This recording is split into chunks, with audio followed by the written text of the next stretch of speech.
Good morning. My name is Alice Wong, and I'm from New York City. My name is Omar, and I'm from Ohio. I'm Crystalline, and I'm from Tennessee. I'm Derek, and I'm also from New York City. And we are Team Kudos.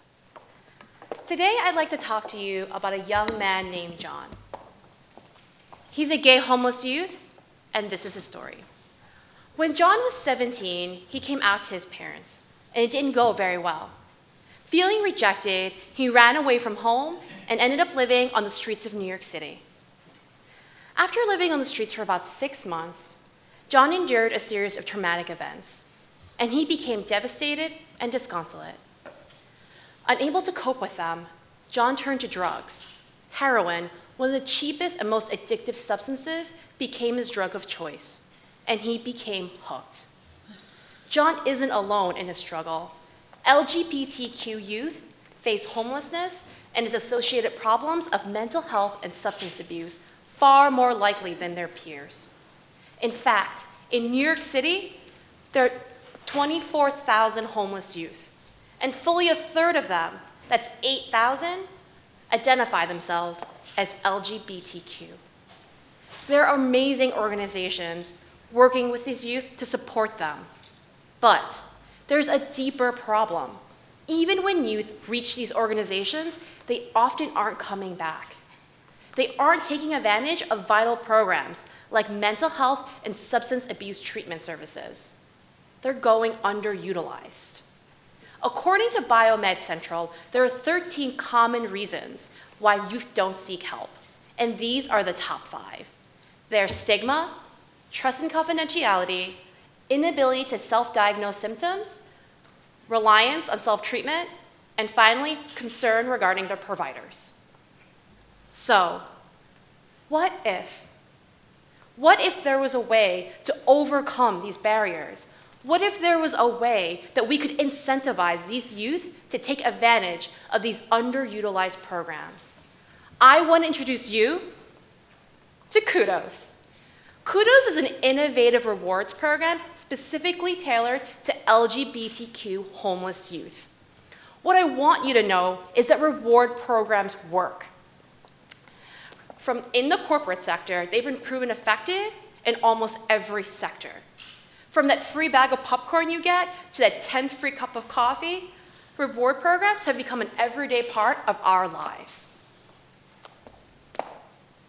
They are so effective that reward programs have been growing at a dramatic rate.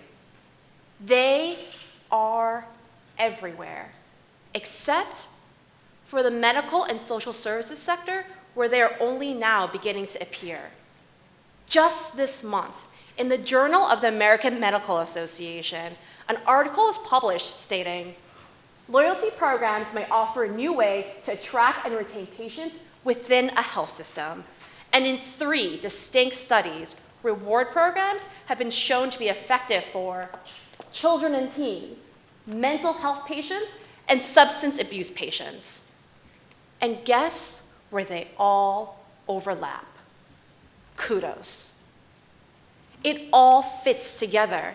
We are creating an innovative rewards program for the LGBTQ homeless youth community at the intersection of these populations.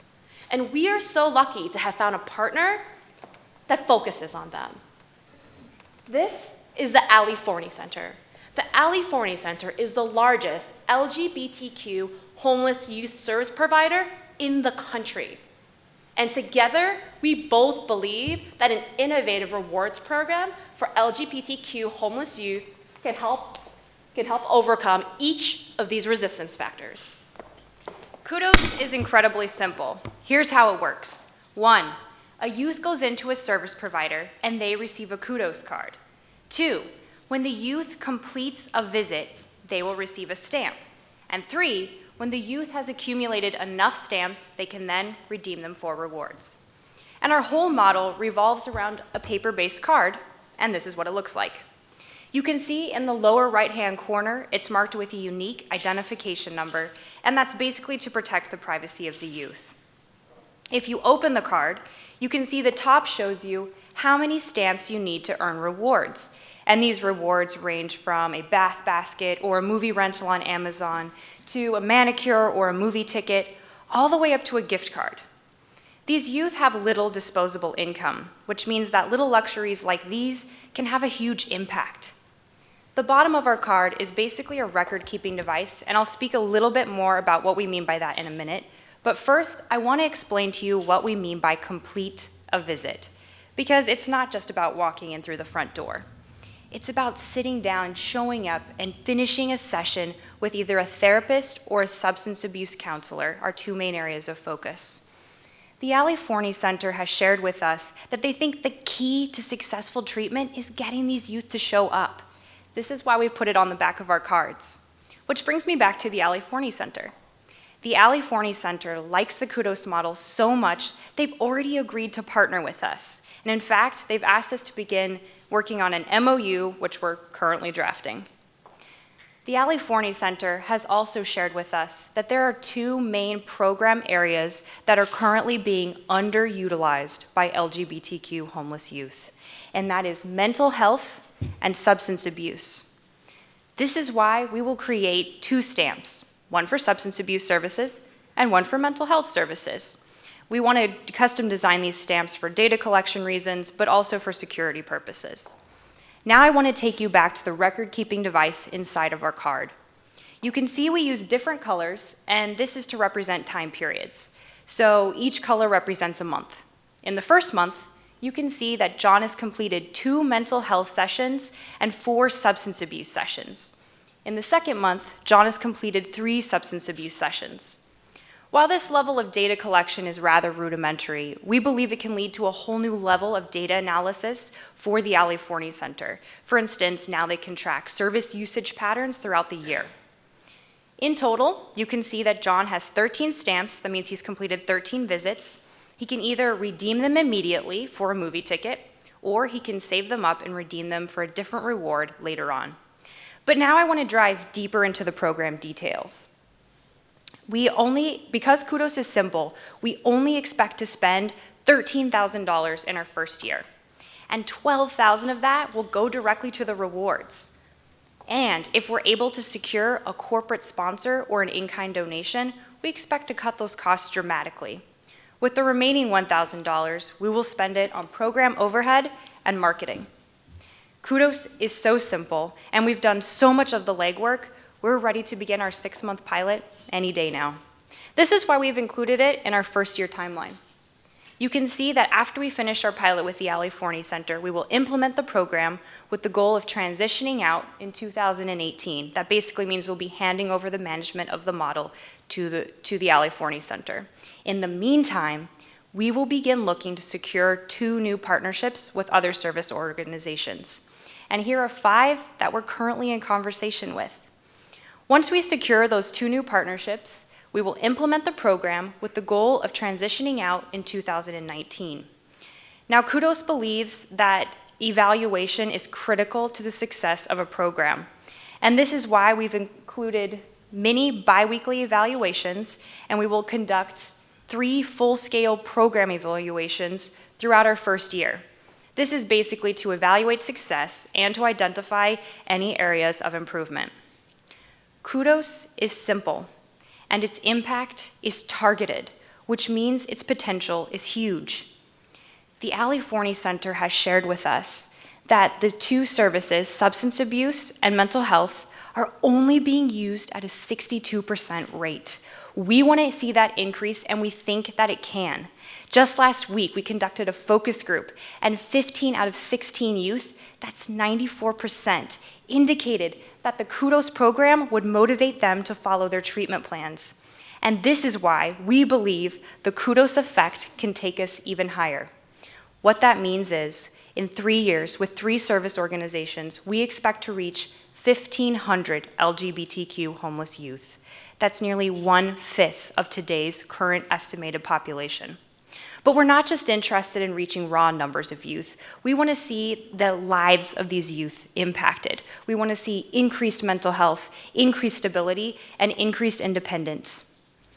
To wrap everything up, Kudos is an innovative rewards program. It's one of the first of its kind in the social services sector. This is not being done. Kudos is also super simple. It's low risk, it's easy to implement, it's user-friendly, and it's paper-based, so it's cheap. And finally, Kudos, it has a targeted impact. Not only do we expect to see service utilization increase, and not only do we expect to see a large amount of youth reached, we expect to see the lives of these youth transformed. And that is what Kudos is all about. Thank you very much.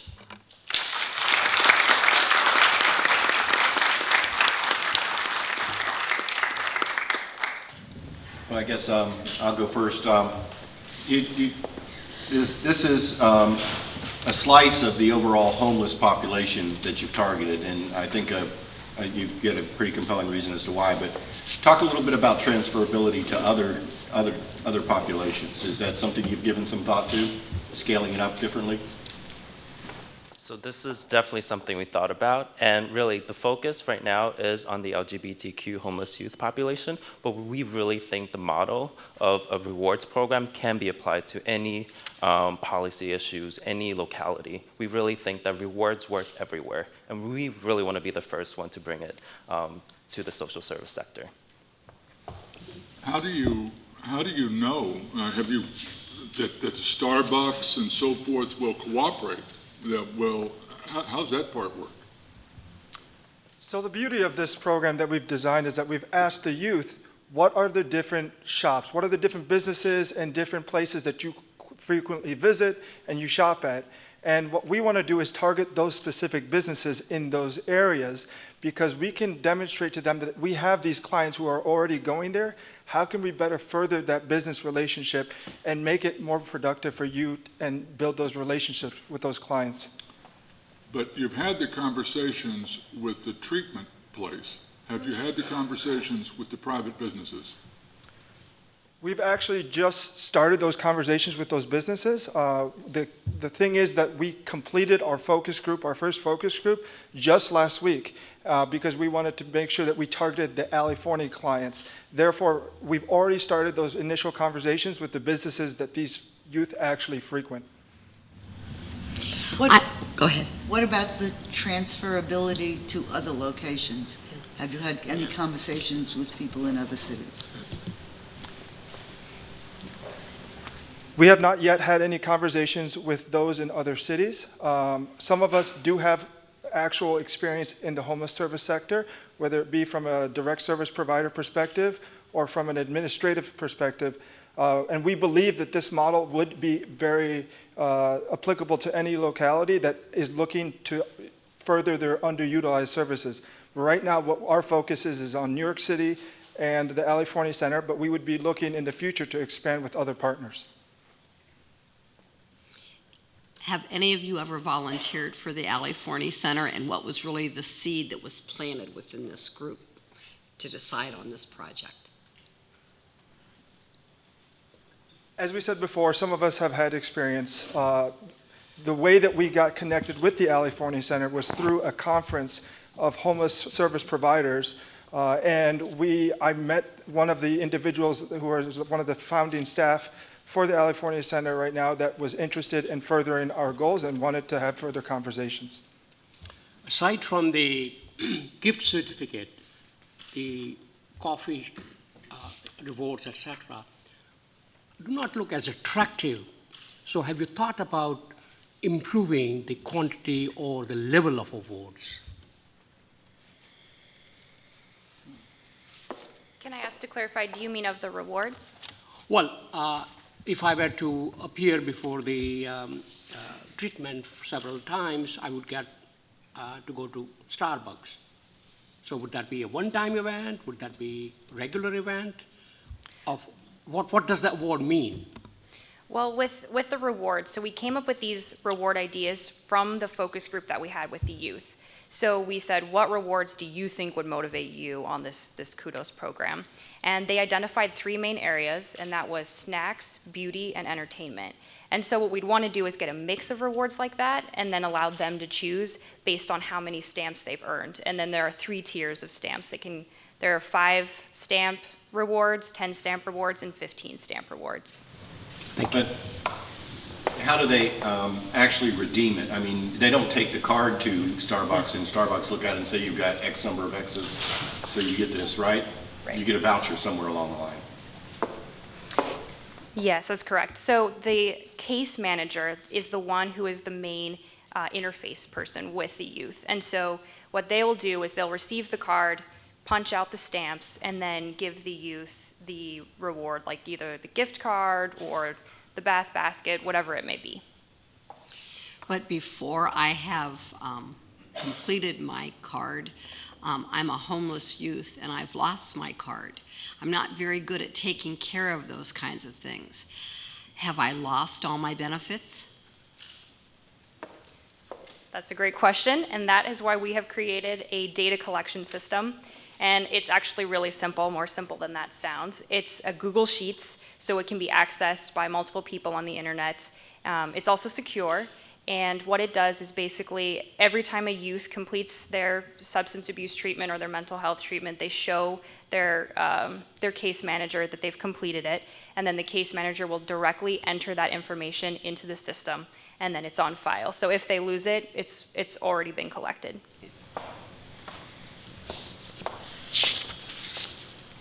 Well, that gets back to my concern about confidentiality, because, you know, as you mentioned, one of the things that causes these youth to not want to see services is the concern about confidentiality. That then links their treatment to their name and the card to their name. How do you assure that that's not going to be an issue of confidentiality for them, knowing that, you know, yeah, on one side it's great that you can replace the card, but on the other side that tells them someone's watching? So what we have done is that we've developed two spreadsheets. One is the spreadsheet that has a name linked with the unique identifier.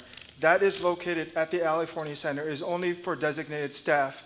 The second spreadsheet would be the one that was actually shared with us. We wouldn't have any identification of the individual youth that would protect their privacy. And furthermore, we are looking at possibly integrating a two-factor authentication for these Google spreadsheets to allow for only authorized users to actually access them. So who administers the program? Is that center, or you would have a new entity?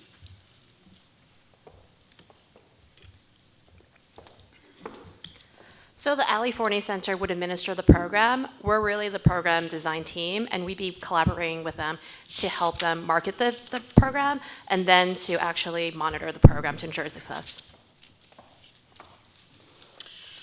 As part of your proposal, I had read that one of your possible sources of funding was HUD, let me think, who else? New York Department of Youth and Community Development. Have you had any conversations with anyone in any of those arenas?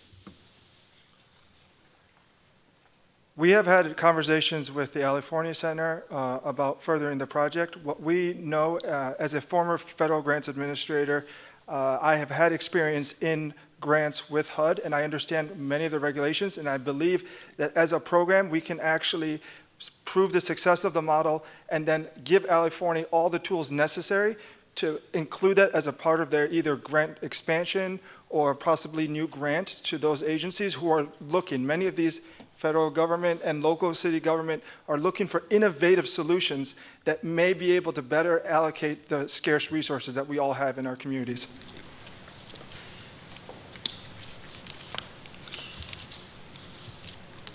Well, your budget is entirely based upon grants, correct? Assuming that you get grants. So actually, for a first-year budget, it's $13,000. The $10,000 prize money will really help us, to get there. And the $3,000, we're hoping that, with the success of a pilot, we can seek foundation funding as well as in-kind donations from local businesses who are willing to support these youth. So that initial money is already assured.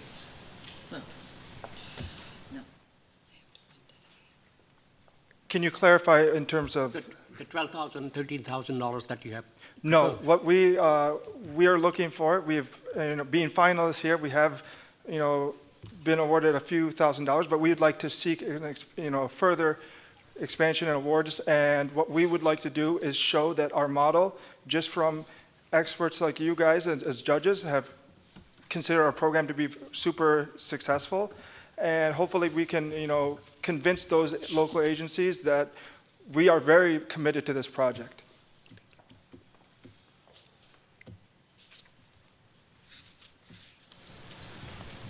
So it relies very heavily on the Forney Center, and you talked about the fact that they've asked you to do an MOU.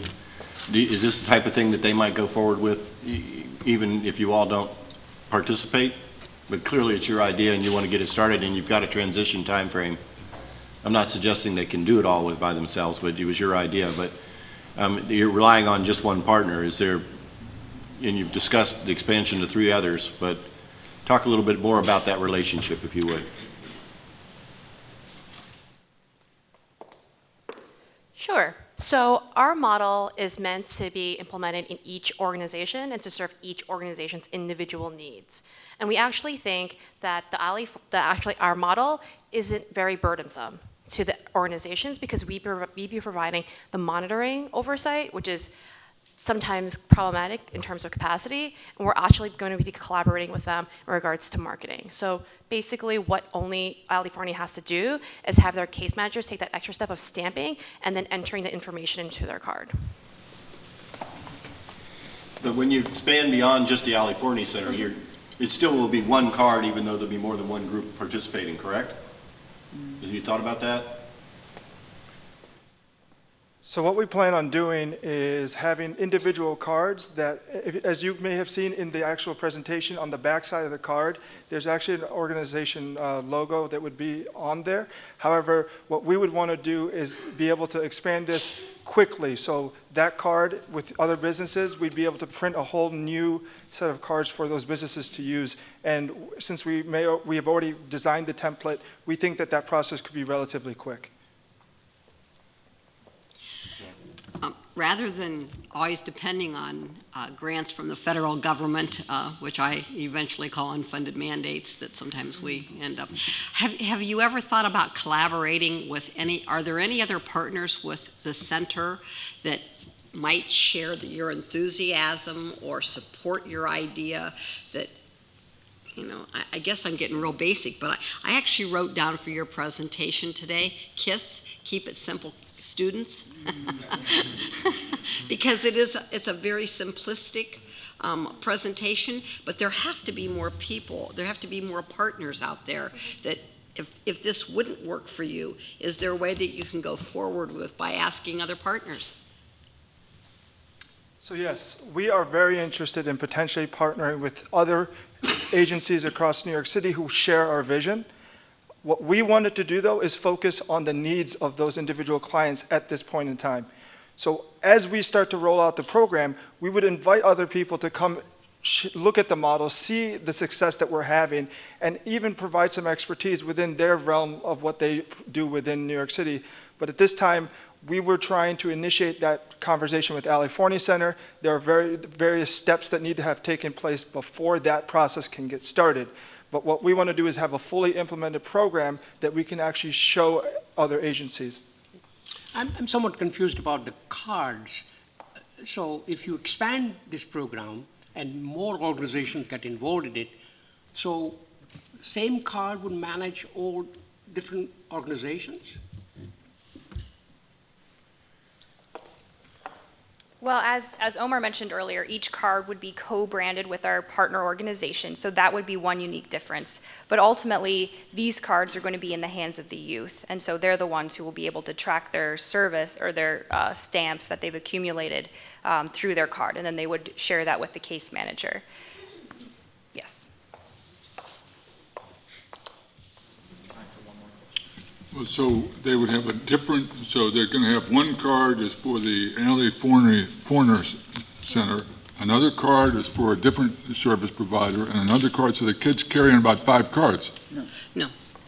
Sorry, I heard the presentation yesterday. Sorry. Most of these homeless service providers in New York City are trying to provide comprehensive services. And the case managers are usually the individual that's involved with that individual client.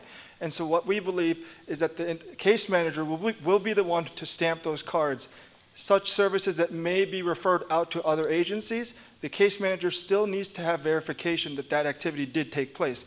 At that point, when that client brings back the proof that they've completed a visit, it would be at that point where they receive an additional stamp. So we believe that we can still have those agencies that we work with deal with the clients on a one-to-one basis. Thank you. Thank you.